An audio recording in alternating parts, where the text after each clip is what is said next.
নমস্কার বন্ধুরা, আবারও একটা নতুন রেসিপিতে সবাইকে অনেক অনেক স্বাগত। তো চলো রেসিপিটা শুরু করা যাক। আমি রুল ময়দা নিয়ে নিয়েছি, আর আজ আমি নিমকি বানিয়ে দেখাবো। তিনকোনা নিমকিগুলো যেগুলো হয়, যেগুলো বাড়িতে আমরা বানাই কিন্তু ঠিকঠাক মুচমুচে হয় না, নরম হয়ে যায়। তা আমি কি প্রসেসে বানাচ্ছি সেটা প্রথম থেকে শেষ অবধি আপনারা দেখতে থাকুন। আর এই প্রসেসে যদি করেন তাহলে নিমকি অনেক দিন পর্যন্ত একই রকম মুচমুচেই থাকবে। কালো জিরে দিলাম, পরিমাণ মতো নুন দিলাম, আর সাদা তেল ময়ান হিসাবে দিলাম। দিয়ে এভাবে ময়ানটা ভালোভাবে করে আর এভাবে মুঠো করে আমাকে দেখে নিতে হবে যে ময়ানটা ঠিকঠাক হয়েছে কিনা। এরপর আমি একটু একটু জল দিয়ে নর্মাল একটা ডো তৈরি করে দেবো। যে আর একটু আমাকে ময়দাটাকে ভালোভাবে মেখে নিয়ে এইভাবে মেখে নিয়ে আমি কিছুক্ষণ রেখে দেবো। আর ছোট ছোট লেচি কেটে নেব। আর একটা বাটিতে আমি 3 থেকে 4 চামচ ময়দা নিয়ে নিয়েছি, আর তার সঙ্গে এইভাবে সাদা তেল দিয়ে একটা ব্যাটার বানিয়ে নেব। আর এখানে কিন্তু কোনো রকম জল ব্যবহার করা যাবে না, এখানে তেল দিয়ে বা ঘি দিয়ে আপনারা একটা ব্যাটার তৈরি করে নেবেন। আমি এখানে সাদা তেল ইউজ করছি। এভাবে এরকম একটা ব্যাটার তৈরি করে নিয়েছি। আর এইভাবে ছোটো ছোটো লেচি করে নিয়েছি, ঠিক লুচি যেমন বেলি ঠিক সেভাবে আমি প্রথমে বেলে নিচ্ছি।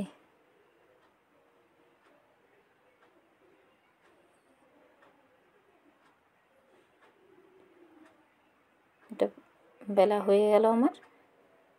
এরপর আমি যে ময়দার যে ঘোলটা বানিয়ে রেখেছিলাম সেটা আমি উপরে মাখিয়ে দিচ্ছি।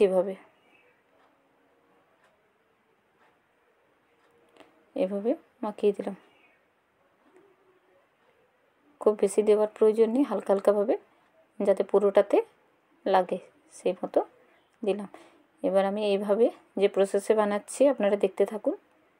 এভাবে উল্টে দিলাম, আবারও একটা পাশে আমি এভাবে দিয়ে দিলাম, দিয়ে আবারও ওই পাশটাকে আমি এর পাশে তুলে দেবো। ঠিক 3 কোণা একটা শেপ হয়ে গেল। এরপর আমি যেমন পরোটা বেলি ঠিক তেমনভাবে এটাকে বেলে নেব। এইভাবে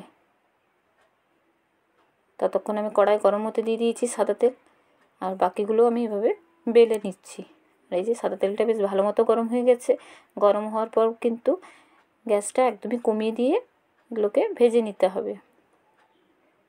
এই যে এইভাবে দেখুন, এই প্রসেসে যদি নিমকিগুলো করেন তাহলে খুব মুচমুচে হবে আর একই রকম থাকবে, নরম হবে না কখনোই। এভাবে হালকা আঁচে নিমকিগুলো আমি ভেজে নিলাম।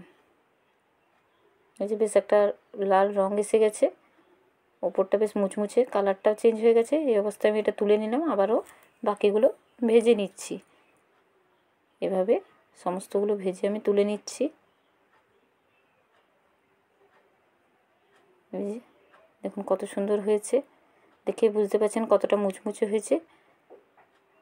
ভালো লাগলে লাইক কমেন্ট শেয়ার করবেন। অবশ্যই চ্যানেলটিকে সাবস্ক্রাইব করে আমার পাশে থাকবেন, আর ফেসবুক থেকে দেখলে পেজটাকে ফলো করার অনুরোধ রইল।